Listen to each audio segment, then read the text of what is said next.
प्रिय विद्यार्थियों, हम आर्थिक भूगोल के अध्ययन के उपागमों की चर्चा कर रहे थे। पिछले लेक्चर्स में हमने क्रमबद्ध उपागम, प्रादेशिक उपागम, सैद्धांतिक उपागम, व्यवहारपरक उपागम, कल्याणपरक उपागम की चर्चा की और तंत्र उपागम को ठीक से समझने का प्रयास किया। तंत्र उपागम की बात मैं इसलिए स्पेशली कर रही हूँ क्योंकि एक तो ये बहुत रीसेंट ट्रेंड है इकोनॉमिक ज्योग्राफी के अध्ययन में, एक्चुअली कुल मिला के भूगोल के अध्ययन में ही इसका एक बहुत बड़ा जो एस्पेक्ट है वो ये है कि इसमें पूरे सिस्टम के जितने तत्व हैं, अगर हम एक अर्थतंत्र की बात कर रहे हैं तो जितने तत्व उसमें सम्मिलित हैं वो सभी तत्व परस्पर कैसे अंतर्निर्भर हैं और एक दूसरे पर निर्भर रहते हुए एक दूसरे के साथ संबंधित होते हुए किस प्रकार से उनके संबंधों और निर्भरता का परिणाम हमारे सामने आता है और किस प्रकार से एक आर्थिक परिदृश्य डेवलप होता है, उसकी चर्चा तंत्र उपागम के अंतर्गत की जाती है। और इसके जो दो या कई तत्व जो हैं, चाहे दो तत्व हो चाहे कई तत्व हो, अनेक तत्व हो, उन अनेक तत्वों के परस्पर संबंध को स्थापित करने के लिए बहुत सारे प्रतिरूपों, बहुत सारी टेक्निकल स्टैटिस्टिकल तकनीकों का प्रयोग किया जाता है। स्टैटिस्टिकल मेथड्स हम यूज़ करते हैं, हम ग्राफिकल मेथड्स यूज़ करते हैं और इसमें बहुत बड़ा जो सहयोग देती है वो हमारी टेक्नोलॉजी देती है। कैलकुलेटर्स, कंप्यूटर्स, इन्होंने इसको आसान कर दिया है कि हम किसी तंत्र में विद्यमान विभिन्न तत्वों के परस्पर संबंध को विभिन्न विधियों के माध्यम से स्थापित करने का प्रयास करें और उस प्रयास में हमें कंप्यूटर्स ने बहुत सफल किया है। तो ये जब रिजल्ट्स निकल के आते हैं कि किन्हीं दो तत्वों के बीच पॉजिटिव रिलेशनशिप है या नेगेटिव रिलेशनशिप है या टुवर्ड्स लोअर साइड जा रहा है या वो अपर साइड जा रहा है, और उसके आधार पर जब हम कल्याणपरक अप्रोच को ध्यान में रखते हुए जब आगे के भविष्य के लिए मानव समाज के विकास की कल्पना करते हैं या उसके लिए नियोजन करते हैं तो वो बहुत आसान और बहुत सटीक हो जाता है। इसलिए तंत्र उपागम इम्पॉर्टेंट है क्योंकि विभिन्न तत्वों के मध्य संबंध स्थापित करने के लिए जो बहुत सारे सूचकांकों का प्रयोग हम करते हैं, जब हम पॉजिटिव और नेगेटिव रिलेशनशिप निकालते हैं तो उससे हम एक सटीक निष्कर्षों तक पहुंच सकते हैं जो न सिर्फ अध्ययन के लिए उपयोगी है बल्कि मानव समाज के लिए भी उपयोगी है। और जो आर्थिक भूगोल का उद्देश्य है कि कल्याणपरक उद्देश्य से मानव समाज के कल्याण के लिए अध्ययन किया जाना चाहिए, वो इससे परिपूर्णता को प्राप्त होता है। ये तो हुआ हमारा सारा जो उपागमों का अध्ययन था कि किस किस अप्रोच के साथ हमें आर्थिक भूगोल का अध्ययन करना चाहिए। और इस संदर्भ में मैं एक बात और कहना चाहूँगी कि ऐसा नहीं है कि हम किसी एक उपागम विशेष के आधार पर ही संपूर्ण भूगोल का अध्ययन कर सकते हैं या संपूर्ण आर्थिक भूगोल का अध्ययन कर सकते हैं।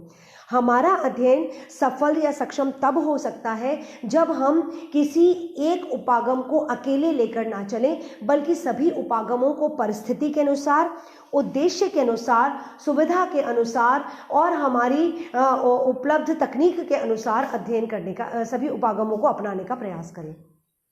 जहां पर सिस्टमेटिक उपागम से काम चल सकता है, संपूर्ण पृथ्वी के धरातल के संदर्भ में अगर अध्ययन करना है, एक सामान्य पिक्चर प्रस्तुत करनी है तो हमें सिस्टमेटिक अप्रोच साथ में लेके चलना चाहिए। उसके साथ हम कल्याणपरक को भी जोड़ सकते हैं।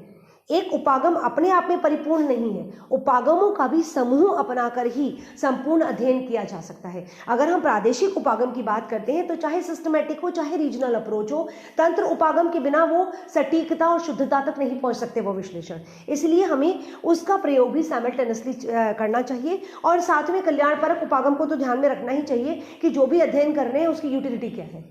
अगर वो मानव समाज के लिए उपयोगी नहीं है तो बेकार है।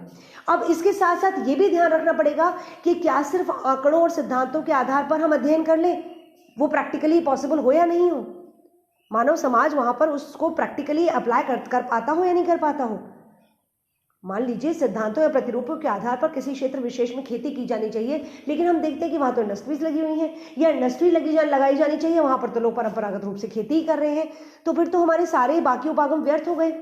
इसलिए उस समय हमें व्यवहारपरक उपागम को भी ध्यान में रखना पड़ेगा। हम जो सैद्धांतिक उपागम को ध्यान में रखकर सिद्धांत जो ऑलरेडी प्रतिपादित सिद्धांत है उनको तो ध्यान में रखेंगे ही और उसके आधार पर विश्लेषण करेंगे, संबंधों के तत्वों के परस्पर संबंधों को विश्लेषित करेंगे, लेकिन साथ में हम ये भी ध्यान रखेंगे कि प्रैक्टिकली वो फील्ड में किस तरीके से वो सिद्धांत एप्लीकेबल है।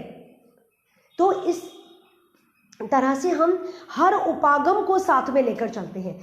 एक उपागम इंडिविजुअली, कोई एक अप्रोच, एक दृष्टिकोण इंडिविजुअली अध्ययन को संपूर्णता प्रदान करने में सक्षम नहीं है। इसलिए आर्थिक भूगोलवेत्ता के नाते अगर अध्ययन करना है तो हमें एक और सिस्टमेटिक अप्रोच के साथ चलना पड़ेगा समस्त पृथ्वी के संदर्भ में। नेचुरली जब हम भौगोलिक परिस्थितियों को की बात करेंगे, भौगोलिक परिस्थितियां जो कि रिसोर्सेज के लिए पृष्ठभूमि प्रदान करती हैं, तो हमको ओवरऑल क्लाइमेट की बात करनी पड़ेगी। अगर हम ग्लोबल क्लाइमेट का अध्ययन नहीं करेंगे तो लोकल क्लाइमेट कई बार उतना इम्पॉर्टेंट नहीं रह जाता है, उसको हम समझ ही नहीं सकते। जब तक हमें पछुआ और व्यापारिक पन्नों का पता नहीं होगा, उनकी परिस्थितियों का पता नहीं होगा, हम ये तो बता ही नहीं सकते कि महाद्वीपों के पश्चिमी भागों में डेजर्ट्स क्यों होते हैं, और डेजर्ट्स की अपनी अलग अर्थव्यवस्था, अलग रिसोर्सेज की स्थितियां होती हैं, बाकी जगह पर अलग होती हैं। अगर हमें भूमध्य सागरीय जलवायु का ही पता नहीं है कि क्यों और कब कैसे बनती है, तो भूमध्य सागरीय कृषि तो कैसे हो पाएगी। इसीलिए ऐसी स्थिति में हमें सिस्टमेटिक अप्रोच की तरफ जाना पड़ेगा। हमें सनातनी पवनों को पहले समझना पड़ेगा, उसके बाद हम उस रीजन विशेष का अध्ययन कर सकते हैं। तो सिस्टमेटिक अप्रोच और प्रादेशिक भूगोल एक दूसरे की विरोधी नहीं है, एक दूसरे के संपूरक हैं। ऐसे ही अगर हम सिद्धांतिक और व्यवहारपरक उपागम की बात करते हैं तो ये दोनों भी एक दूसरे के विरोधी नहीं हैं, एक दूसरे के संपूरक हैं।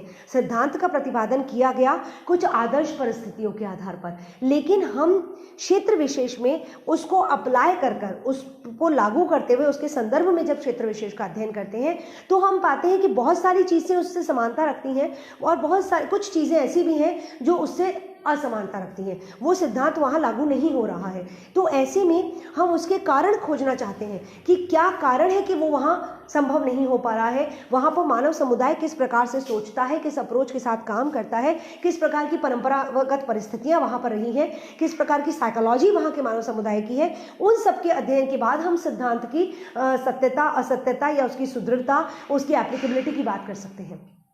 तो इसलिए इन दोनों को भी साथ में लेकर चलना पड़ेगा। और मान लीजिए हम ये कहें कि हम सीधा व्यवहारिक परिस्थिति देखते हैं, सिद्धांत की ज़रूरत क्या है, तो ऐसा नहीं है, क्योंकि व्यवहार में चीज़ें हमें इतनी बिखरी हुई मिलेगी, आंकड़े हमें इतने असंगठित मिलेंगे कि हम किसी निष्कर्ष तक ही नहीं पहुंच पाएंगे। सिद्धांत हमेशा एक आधार देता है, भले ही उस सिद्धांत से कहीं कहीं डिफरेंस मिलता हो, उस सिद्धांत से अलग तत्व मिलते हो, लेकिन उनको पहचानना उस स्थिति में आसान हो जाता है। कहाँ समानताएं हैं, कहाँ असमानताएं हैं, जब हम ये करते हैं तो हम एक संगठित रूप से उस क्षेत्र विशेष का अध्ययन कर पाने में सक्षम होते हैं। इसलिए सैद्धांतिक अप्रोच व्यवहारपरक अप्रोच के साथ बहुत ज़रूरी है, और व्यवहारपरक अप्रोच भी सैद्धांतिक अप्रोच के साथ ज़रूरी है, क्योंकि बिना व्यावहारिक स्थिति के सिद्धांत बेकार है। ऐसे ही हम जब तंत्र उपागम की बात करते हैं या हम कल्याणपरक उपागम की बात करते हैं, ये साथ में लेकर चलने वाली चीज़ें हैं। ये दोनों बाकी सारे उपागमों के साथ लेकर चलने वाला दृष्टिकोण है, जिसमें हम मानव कल्याण को ध्यान में रखते हुए किसी क्षेत्र विशेष में विद्यमान विभिन्न आर्थिक तत्वों के परस्पर संबंधों को स्थापित करने की चेष्टा करते हैं, और उन संबंधों के आधार पर उस क्षेत्र के संपूर्ण आर्थिक परिदृश्य का विश्लेषण कर पाने में सक्षम होते हैं।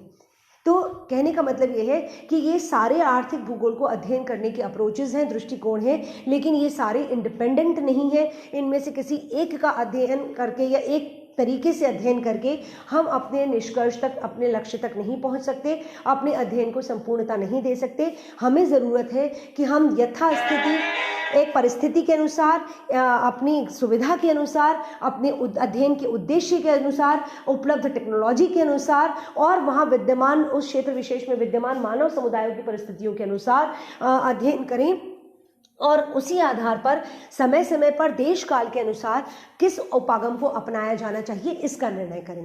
आज के लिए इतना ही। आर्थिक भूगोल की मौलिक संकल्पनाओं की बात अगले लेक्चर में करते हैं। Thank you.